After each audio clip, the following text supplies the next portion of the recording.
Such a bright sunny day out this morning. Yes. Lots of blue sky and sun. Yes. But I want you to imagine for a moment if you lived in a place where it was continuously overcast. So you have. And that's why you're here. Right. So you look up and the light is very much attenuated, and the sky is kind of a grayish color, and the light is more or less distributed throughout the whole sky, as opposed to when it's clear and you can clearly see the source of the light shining forth. And so imagine if you were a little child who grew up in that, and you hadn't had a conversation about it yet. You would just assume that the sky itself was the source of the light, because you would have never seen the sun, assuming that no one ever mentioned the sun to you. And it would just look like this glowing dome, right? But not glowing very brightly. And then imagine that your parents took you on a trip and you went up in the airplane, and as the airplane went up, it got higher and higher, and suddenly you couldn't see anything. You were inside the clouds, and then before you know it, you rise up above the clouds and you experience something you've never experienced before. And you can clearly see that the light is coming from this source, and there's this glorious blue all around, and that cloud cover is now below you. So this is a great little physical metaphor for what spiritual awakening is all about. For us, the blue sky and the sun is very nice, but it's not a huge deal because we're used to it. But you can imagine if you just saw it for the first time, what a revelation that would be. In the same kind of way, the inner cloud cover is composed of our inner world, mostly thoughts and feelings, and the residue of thoughts and feelings.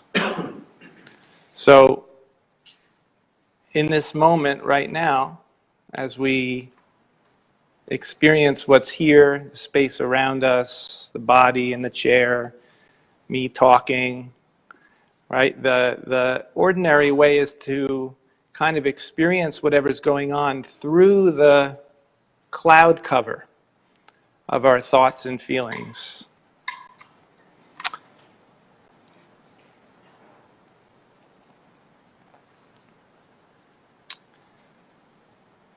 And so the sun, right, the source of the light, is something that many people don't experience directly. They don't have a sense of what that is other than how it shines through our inner world.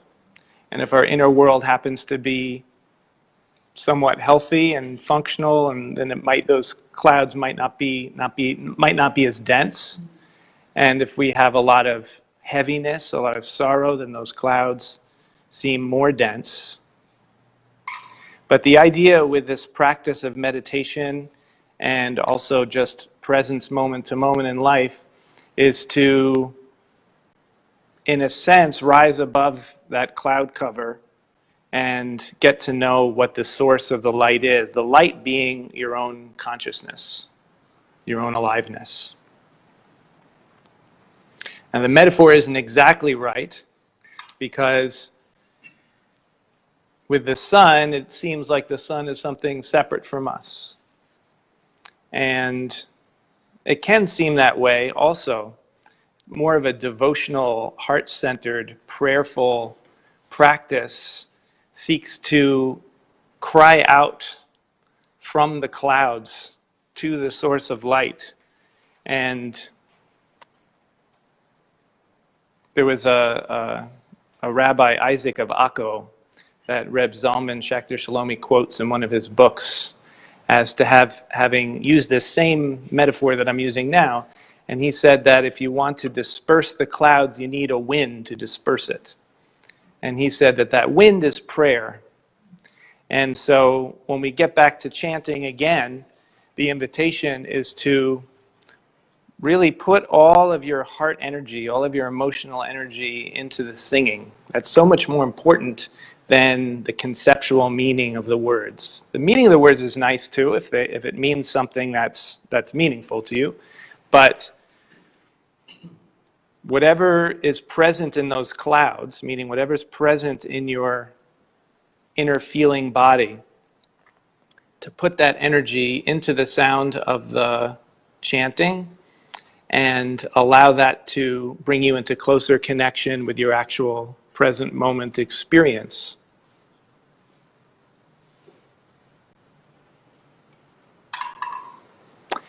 Sometimes there's a sense of longing for that light, or we might call it connection, intimacy, wholeness, different ways we may experience it or describe it to ourselves.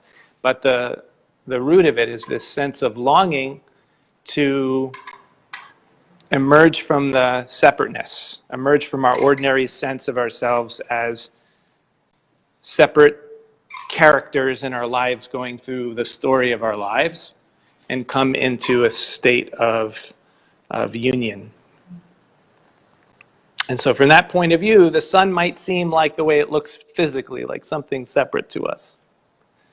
But the more we connect with our present moment experience, including the clouds, by the way,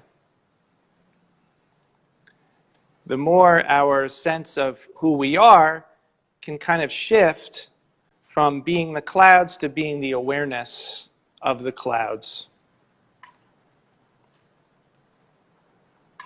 And so there's a little bit of a paradox there, because on one hand, if we're aware of these clouds, that is a denseness or a thickness to our sense of separateness, to our thoughts, wandering mind and difficult feelings, whatever, then the impulse is, once you become aware of that, you want to get rid of it. But I'm saying, don't try to get rid of it. Put the energy of it into the prayer, and then when we come into silence, whatever happens to be there, thoughts, feelings, whatever, to actually greet them with love. To welcome them and let yourself connect with them, because in the connection with them emerges the sense of ourself as the vast space that's aware of them.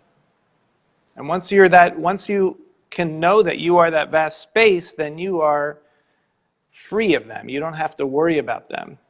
They don't mean anything in the same kind of heavy sense that thoughts and feelings normally mean to most of us. They don't have the same weight anymore, because they are manifestations of being that we can acknowledge and be with. We have the strength to be with whatever arises, because in essence we are no thing. We are open space.